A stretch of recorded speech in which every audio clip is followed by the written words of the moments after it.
Ya, Indonesia menjajaki adaptasi kebiasaan baru di tengah pandemi virus corona. Era new normal ini diharapkan membuat masyarakat produktif walaupun berada di tengah ancaman pandemi. Padahal langkah ini dinilai terburu-buru. Celakanya, euforia masyarakat mengemuka lengkap dengan perilaku tidak terpuji berbalut kekerasan yang menjadi simbol kegagalan pemerintah melakukan sosialisasi protokol kesehatan.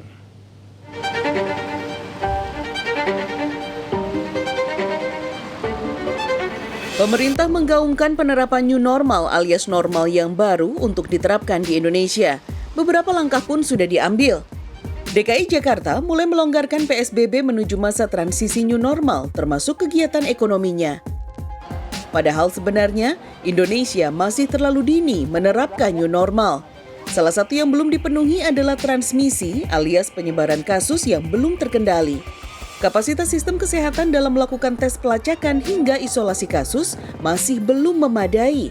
Pelaksanaan tindak pencegahan penyebaran virus di tempat umum apabila dibuka kembali di tengah new normal seharusnya tidak cuma penyiapan protokol saja, tapi pelaksanaannya harus diawasi. Dikutip dari Forbes, Swiss menjadi negara teraman di dunia dari COVID-19. Sementara Sudan Selatan menjadi negara yang paling berbahaya berdasarkan laporan Deep Knowledge Group. Indonesia berada di nomor 97. Amerika Serikat dengan jumlah kasus infeksi tertinggi di dunia menempati urutan ke-58.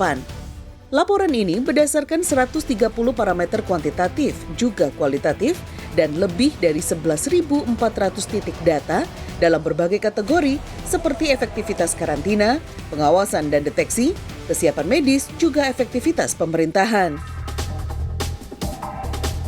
Bicara terkait persoalan sosial, ketika masyarakatnya gagal paham tentang betapa seriusnya wabah ini, fakta memilukan terjadi.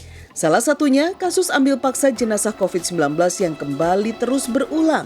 Seringkali keluarga berdalih, kerabatnya ini bukan pasien positif COVID-19. Fenomena yang terjadi di sejumlah daerah ini disebut menjadi potret minimnya pemahaman masyarakat akan gentingnya wabah virus corona. Hal ini sekaligus menjadi potret kegagalan komunikasi sosial pemerintah kepada masyarakat terkait urgensi wabah corona. Soal dominasi cara pandang masyarakat yang meyakini bahwa kematian yang positif COVID adalah sebuah takdir, sampai kemudian mengabaikan protokol COVID, mesti dibenahi sehingga nyaris tidak ada ikhtiar untuk menghindari hal-hal yang memungkinkan terjadi penularan atau bahkan bisa menjadi klaster baru. Yang tidak kalah menarik dalam new normal adalah nyaris semua regulasi seolah dilepas. Dalam konteks perhubungan misalnya, Menteri Perhubungan Budi Karya Sumadi menghapuskan ketentuan batas penumpang 50% pada operasional angkutan umum dan pribadi. Hal ini tertuang dalam Permen Hub 41 tahun 2020 yang diteken 8 Juni 2020.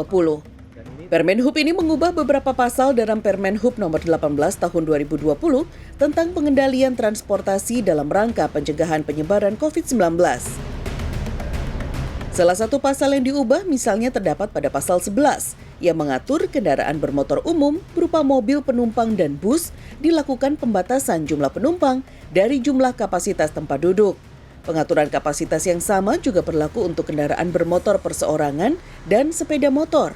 Sebelumnya, pasal ini mewajibkan kendaraan bermotor umum dan pribadi menerapkan kapasitas maksimal 50%. Budi Karya juga mengubah aturan batas minimal dalam moda perkereta-apian. Awalnya, kereta api antar kota maksimal boleh mengangkut 65%, sedangkan kereta api perkotaan hanya boleh 35%, dan kereta api lokal 50%. Dalam aturan baru, aturan kapasitas maksimal ini tidak berlaku lagi. Penumpang internasional wajib melakukan tes PCR. Untuk penerbangan domestik dengan jangka waktu 7 hari, penumpang wajib melakukan tes PCR. Sementara untuk jangka waktu bepergian 3 hari, penumpang wajib melakukan rapid test. Perjalanan dalam negeri menunjukkan kartu identitas, KTP, atau tanda pengenal yang lain. Menunjukkan surat keterangan PCR yang berlaku selama 7 hari, atau rapid test yang berlaku selama 3 hari. Atau dapat menunjukkan surat keterangan bebas gejala influenza dari dokter rumah sakit, puskesmas, daerah yang tidak memiliki fasilitas PCR dan rapid test. Penyebaran kasus COVID-19 jika dilihat semakin masif jika beberapa sektor usaha dibuka kembali. Bahkan kekhawatiran tidak bisa lagi terkontrol karena pergerakan masyarakat begitu tinggi. Buktinya, di dalam transportasi komuter lain yang telah diterapkan sistem protokol pencegahan COVID-19 saja, masih ditemukan kasus baru dengan status orang tanpa gejala. Kasus COVID-19 meningkat setiap hari, apalagi nantinya diprediksi ada puncak gelombang kedua. Artinya ini sangat kontradiktif dengan kebijakan pemerintah yang akan menerapkan hidup new normal yang dinilai sebagai cara berpikir sempit namun mengorbankan kesehatan masyarakat. Tim Liputan Trans 7.